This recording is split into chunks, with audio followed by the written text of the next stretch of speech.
Selanjutnya soal e-commerce, Pak. Pak Menteri melalui Permen nomor 19 tahun 2026 mengeluarkan kebijakan soal e-commerce, pedagang seller di e-commerce itu harus punya NIB, betul ya Pak ya? Nah pertanyaannya sekarang, manfaatnya apa Pak? Karena kita lihat bahwa ketika rakyat kita, para seller ini melakukan jualan di online, mereka ini luar biasa Pak. Perjuangan pedagang online sekarang tidak semudah dulu. Bagaimana sekarang mereka jualan online Pak? Kena tarif 26-35%. Dan begitu Pak, barangnya itu dibayar ketika barang sudah sampai, itu pun tidak langsung dibayar, nunggu seminggu, dan bahkan seringkali sampai molor berbulan-bulan, dan nilainya tidak kecil Pak. Dan ada kemudian satu keluhan dari salah satu masyarakat kami dari pelosok desa, dia duitnya ditahan, nilainya ratusan juta, kemudian dia melakukan komplain melalui chat, dibalas hanya pakai AI, dan kemudian telepon juga tidak respon. Akhirnya dia mengeluarkan uang untuk bisa beli tiket pesawat ke Jakarta, nyewa hotel, biaya makan dan sebagainya, dia datang ke tempat e-commerce itu, dan kemudian lah baru uangnya bisa cair. Maka pertanyaannya kemudian, NIB ini dibuat untuk apa? Kalau kemudian tidak mampu mengadvokasi rakyat kami yang hari ini harus digilas dengan kebijakan-kebijakan dari e-commerce. Ini sudah tidak wajar loh Pak. Ini menurut kami, ini sebuah modus untuk bagaimana membunuh pedagang-pedagang kita. Karena kalau orang tidak punya modal yang besar, mereka tidak akan mampu survive. Gimana kalau saudara-saudara kita seller yang hanya punya jualan 100-200 ribu? Yang kemarin Bapak undang di Kementerian Perdagangan, kami lihat mereka seller-seller besar Pak. Tidak terlalu berdampak bagi mereka. Tapi bagaimana orang yang untungnya hanya 1.000-2.000 ini Pak?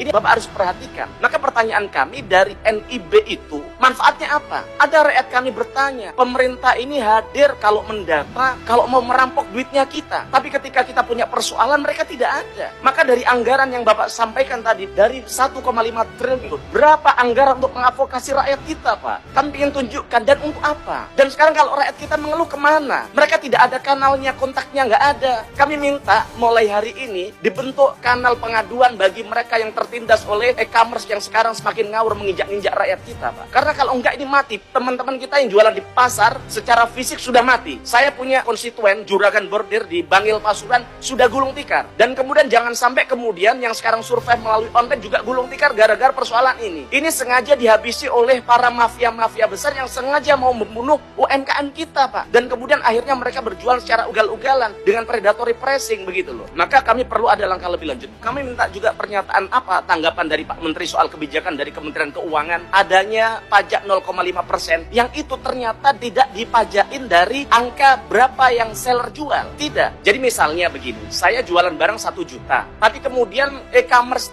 mereka memaksa para seller untuk membuat diskon agar orang tertarik untuk membeli. Maka kami sebagai seller harus menaikkan harga itu, yaitu misalnya dari 1 juta saya jual 2 juta agar kemudian saya diskon 50% begitu. Tapi kemudian